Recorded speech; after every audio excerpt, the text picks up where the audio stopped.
존경하고 사랑하는 우리 구독자 여러분 반갑습니다. 여러분의 천만 라디오 천혜자입니다. 지금 우리 상황이 그렇게 썩 좋지 않다 보니까 다들 뭐 무기력하고 기운도 처지는 것 같고 기운도 없고 뭔가 처지는 그런 느낌이 많이 드는 것 같습니다. 마지막 방송으로 하고 저도 하루 쉬도록 할게요. 여러분 파이팅 하셔야 하는데 화이팅 소리 외칠 힘도 없어. 지금 상당히 힘들어요.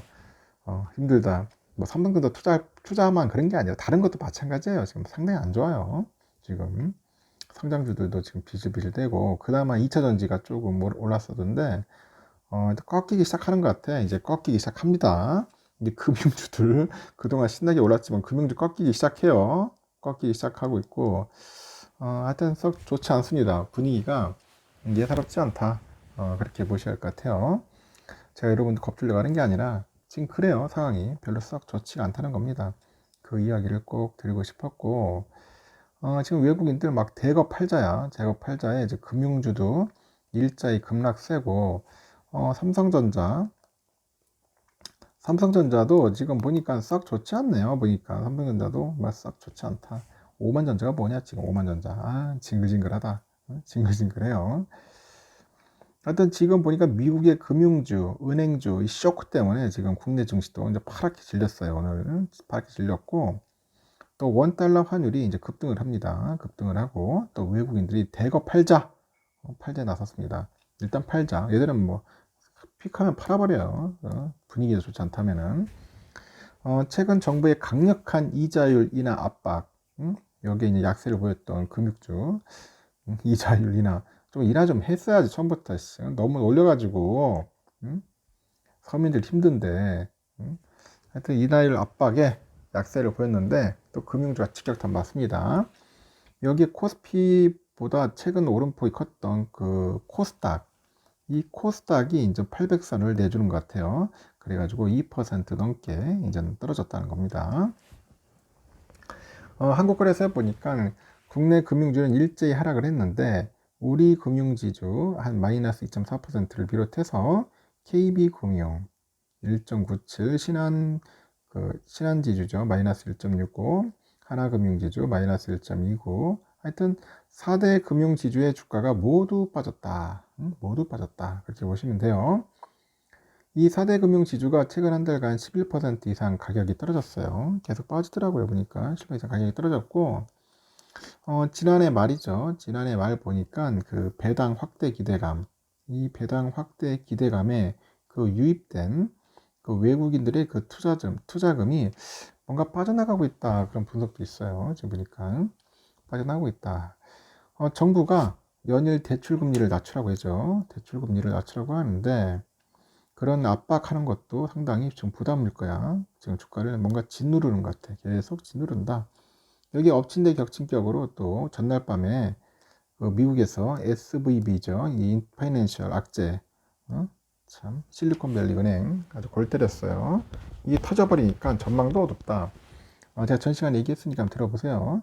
아니 썩 좋지 않아요. 지금 굉장히 어두워요. 그래서 SVB 파이낸셜의 그 주식 매각 발표 이후에 연방준비제도가 이제 그 금리 인상과 그 채권 가격 하락, 금리 인상, 채권 가격 하락에 그에 따른 손실 확대 등이 그 은행들의 이제 시스템이죠. 이 시스템 그 리스크로 번질 수 있다는 거죠. 시스템 리스크 번질 수 있다. 그런 우려감이 큰 거야. 우려감이 확산됐다.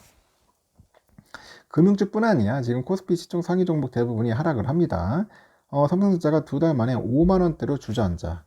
5만 원대로 주저앉고 하이닉스도 마이너스 2.69%, LG화학 마이너스 0.42, 현대차 마이너스 0.74% 이렇게 약세입니다. 약세.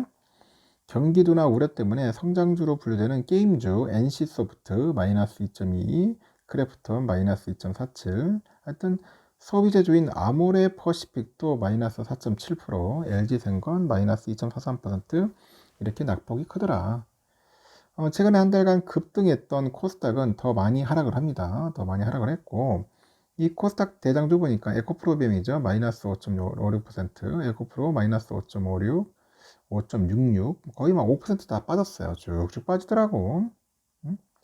셀트린도 빠지고 알테오젠도 빠지고 원달러 환율이 연고점을 돌파하다 보니까 시장은 요동치는 겁니다. 그래서 서울 외환시장에서 원달러 환율도 전일 대비 2원 올라서 1324.2원에 거래 마쳤고 4거래일 연속 상승세를 이어가더라고. 종가보다 3.3원 오른 1325.5원에 거래를 시작한 그 환율은 장중에 1329원까지 치솟는 거야. 쭉쭉 올라갑니다. 연고점 경신했고 또 미국 증시의 은행주 급락으로 이제 투자 심리가 얼어붙어 있잖아요. 이 가운데 또 일본은행, 또 BOJ라고 하는 일본은행이 그 대규모 금융 완화 정책 유지를 발표하다 보니까 또 환율 상승을 부채질하더라. 응? 금융 완화 정책 유지, 환율 상승을 부채질했다. 일본은행이 그 완화적인 스탠스로 엔화가 크게 약세를 보이는 거예요. 그리고 원화가 이제 이에 그 연동을 하면서 장중에 상승폭을 또 키우는 거죠. 하여튼 장 후반에 당국의 기입 추정 매도 물량이 유입되면서 상승폭은 제한됐는데 뭐 썩 좋지가 않네 보니까 여러 가지 뭐 악재들도 많고 하여튼 별로 썩 좋지 않다 뭐 그런 이야기들이 좀 들리기 시작하는 겁니다. 그리고 이제 국내 그 상장 기업이 이제 보유한 자사주를 모두 소각을 하면은 코스피 지수가 코리아 디스카운트를 해소하고요 한 3210포인트까지 갈 것이다 뭐 그런 분석도 있더라고. 자사주를 모두 소각해야지. 근데 안 하잖아. 다만 경영계에서는 기업의 본질 가치가 깨질 수 있다 그런 방안 때문에 신주인 습관 선택제 이 포이즌 필이라고 하는데 이거와 같은 경영권 방어책이 함께 마련돼야 한다 이렇게 또 강조를 합니다. 일단은 그 한투에서 나온 보고서 같아요. 보니까 올 2월 말 국내 상장세 미소각 자사주가 74조 원이에요. 코스피 코스닥 합산 시가총액의 3.3%인데 이거를 이제 5년에 걸쳐서 균등 소각하면 배당 성향은 지난해 25.4%에서 27%로 이제 가는 거지. 올해 31.7에서 39.5%로 상향 조정되고 코스피 공정 가치는 2,590에서 3,210포인트까지 되는 겁니다. 3년 동안 균등 매각을 하면은 3,620포인트로 더 높아지는 겁니다. 자기 주식을 모두 소각하면은 주당 순이익 추정치가 한 5% 정도 상향되는 겁니다. 상향되고 지수 역시 상승하지 않겠냐 그렇게 보는 것 같아요. 이들이 한국이 미국처럼 자사주 소각을 의무화하지 않고 있는 것이 코리아 디스카운트의 배경이 됐다고 합니다.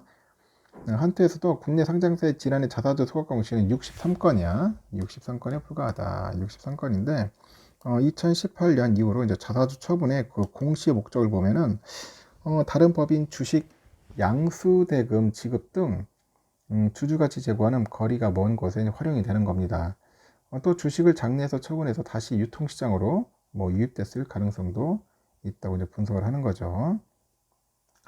다만 경영계에서는 자사주 소각이 기업이 가진 거의 유일한 적대적인 그 M&A 방어 수단이잖아요. 그 신중한 접근이 필요하다 하죠. 신중한 접근이 필요하다는 지적도 있는데 그 금융위원회가 이를 의무화하지 않기로 한 것 역시 기업의 자율성을 옥죄할 수 있다는 우려 때문이라고 해요. 현 상법은 이사회의 결의를 통해서 자기 주식을 처분하도록 하고 있습니다. 자사주 소각이 의무화될 경우는 자칫 이사회가 대량으로 이를 처분해서 지배구조에 심대한 타격을 줄 수 있다고 합니다.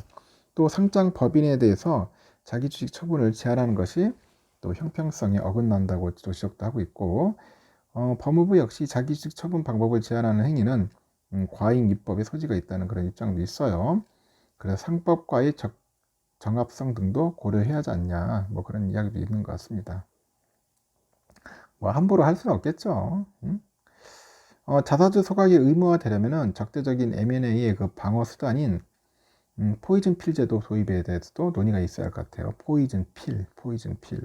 하여튼 2011년 그 상법 개정 당시 보니까 자사주 그 취득과 이런 처분을 자유롭게 운영한다는 취지에서 포이즌 필 제도 도입이 보류됐는데 업계 관계자도 그런 얘기를 하네요. 자사주 처분 방법을 의무화하는 유일한 경영권 방어 수단을 박탈하는 제도는 신중히 뭐 접근해야 한다. 뭐 그런 이야기도 합니다. 뭐 이래나 저래나 참 힘들어요. 좀 좋은 제도가 좀 나타났으면 좋겠는데 그렇지는 않는 것 같고 상당히 좀 힘든 모습들이 하나씩 눈에 띄는 것 같아요. 그만큼 투자라는 게 참 쉽지 않다는 겁니다. 오늘 여러분들도 잘 참고하시고 하여튼 투자하는데 좀 신중했으면 좋겠습니다. 삼성뿐이 아니라 다른 종목들도 많이 하실 거예요. 그래서 요즘 같은데 너무 테마주에 너무 치우치지 마시고 막 급등주 같은데 그런 데 타고 갔다가 나중에 또 물릴 수 있으니까 항상 조심조심 조심조심 하자. 알겠죠? 하여튼 여기까지 하겠습니다. 편안한 밤 되시고 내일 새벽에 뵙도록 해요.